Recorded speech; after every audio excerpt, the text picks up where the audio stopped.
ঘন্টার মধ্যে যদি মুক্তি দেওয়া না হয়, বাংলাদেশের সমস্ত সুফিবাদ, সমস্ত বাউল, সমস্ত নাট্যকর্মী, সমস্ত সংস্কৃতি কর্মীরা এক হয়ে এই সরকারের বিরুদ্ধে, এই সরকারকে যেভাবে পিছনে সরকারকে হটিয়েছিল, এই সরকারকেও এই দেশ ছেড়ে চলে যেতে হবে। আমরা কি এই দেশের নাগরিক নই? আমাদেরকে এই দেশে বাঁচার কোনো অধিকার নেই? তারপরের দিন 23 তারিখে যখন দেখলাম আমার এক ভাই, জাতি ভাই বাউলকে লাথি মেরে পানির মধ্যে ফেলে দিল, একদল মোল্লা আলেম সম্প্রদায়, তাদের মাথায় টুপি, তাদের মুখে দাড়ি, অলি আউলিয়াদের মাজারে যারা বম মেরেছিল, যারা এই মাজার পুড়েছিল, তারাই আজকে বাউলদেরকে লাথি মেরে পানির মধ্যে ফালায় এবং বলে একটা একটা বাউল ধর, ধৈরা ধৈরা জবাই কর। 10-12 জন বাউল যখন রক্তাক্ত হয়ে মানিকগঞ্জের হাসপাতালে যখন ভর্তি হলো, এই ডক্টর ইউনূস সাহেবের একজন প্রতিনিধিও যায় নাই সেখানে দেখতে। 1 তারিখে যখন মিরপুর মাজার, হযরত বাবা শাহ আলী বাগদাদী রাহমাতুল্লাহের মাজারে একটি প্রতিবাদ, বাউল শিল্পী মহারাজ আবুল সরকারের মুক্তির দাবি নিয়ে ফেসবুকে একটি লাইভ পোস্ট করেছিলাম। লাইভ পোস্ট করার পর থেকে কে বা কারা কোথায় থেকে আমার প্রতি হুমকি আসে, আপনি আবুল সরকারের কি হন, আপনি কে দেখাইয়া দিব, আপনি কোথায় থাকেন, আপনার বাসা কোথায়?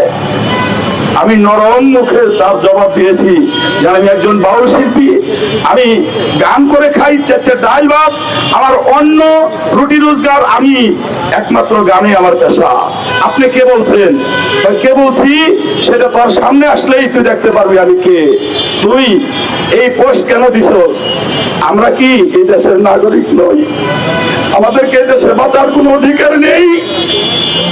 তারপরের দিন 23 তারিখে যখন দেখলাম আমার এক ভাই, জাতি ভাই বাউলকে লাথি মেরে পানির মধ্যে ফেলে দিল, একদল মোল্লা আলেম সম্প্রদায়, তাদের মাথায় টুপি, তাদের মুখে দাড়ি, কিন্তু তাদের মাথায় টুপি দিয়ে কি তাদের এই কর্ম করার জন্য আল্লাহ এবং আল্লাহ রাসূলের পক্ষ থেকে তাদেরকে কি পাঠিয়েছে?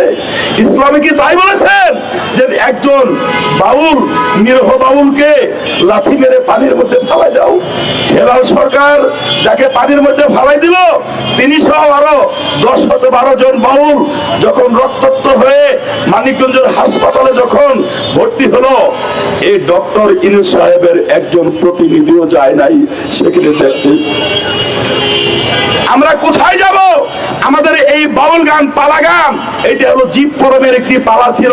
বিপক্ষ শিল্পী তাকে প্রশ্ন করা হয়েছিল যে আপনি এক মুখে কয় কথা বলেন?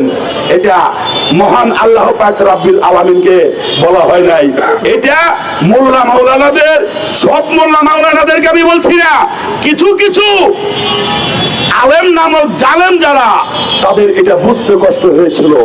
এবং এই দেশে ইসলাম প্রচার করেছেন আল্লাহর ওলিরা, হযরত বাবা শাহজালাল শাহপরান, হযরত বাবা শাহ আলী, আমাদের বাম পাশে আছে বাবা সরফুদ্দিন চিশতি, গোলাপ শাহ, এবং এই ওলি আউলিয়াদের মাজারে যারা বম মেরেছিল, যারা এই মাজার পুড়েছিল, তারাই আজকে বাউলদেরকে লাথি মেরে পানির মধ্যে ফালায় এবং বলে একটা একটা বাউল ধর, ধৈরা ধৈরা জবাই কর।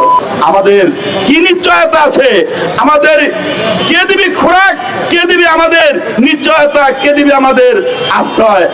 এই সরকারের কাছে দাবি জানাচ্ছি, মহারাজ আবুল সরকারকে 24 ঘন্টার মধ্যে যদি মুক্তি দেওয়া না হয়, তাহলে বাংলাদেশের সমস্ত সুফিবাদ, সমস্ত বাউল, সমস্ত নাট্যকর্মী, সমস্ত সংস্কৃতি কর্মীরা এক হয়ে এই সরকারের বিরুদ্ধে তারা প্রতিবাদে তাদের এই সরকারকে যেভাবে পিছনে সরকারকে হটিয়েছিল, এই সরকারকেও এই দেশ ছেড়ে চলে যেতে হবে।